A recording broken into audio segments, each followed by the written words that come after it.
les fruits du Saint-Esprit, c'est vraiment un thème très important à aborder aussi. Je pense que tout ce que nous avons dit aujourd'hui, on peut retenir quelque chose.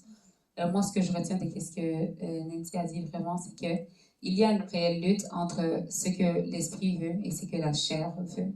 Cette lutte est perpétuelle, mais en rajoutant de tout ce qu'on a dit aussi, comme Esther l'a dit, il y a vraiment la victoire. En raison de cette lutte, c'est pour ça que la Bible aussi nous recommande de veiller. Moi, ça m'encourage encore plus à veiller.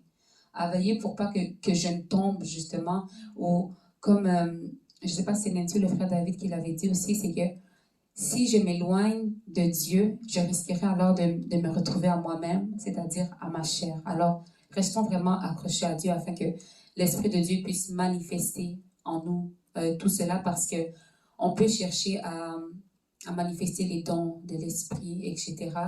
Mais réellement, on reconnaît un arbre par ses fruits.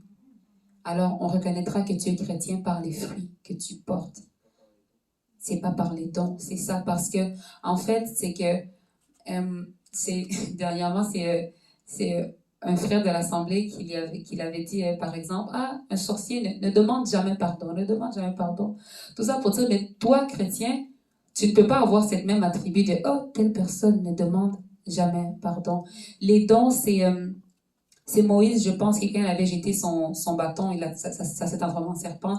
Pharaon aussi a envoyé ses magiciens, ils ont fait la même chose. Mais les fruits de l'esprit, ça c'est moi qui le dis, la Bible ne le dit pas, mais je crois qu'il était impossible à ces hommes-là de porter les fruits de l'esprit parce qu'ils n'avaient pas en eux le Saint-Esprit. Justement, voilà pourquoi il a persisté dans son orgueil jusqu'à en perdre son fils. Parce que justement, les fruits de l'esprit n'étaient pas en lui. Alors, les dons, les magiciens peuvent essayer d'imiter, mais les fruits de l'esprit, on ne peut pas imiter ça.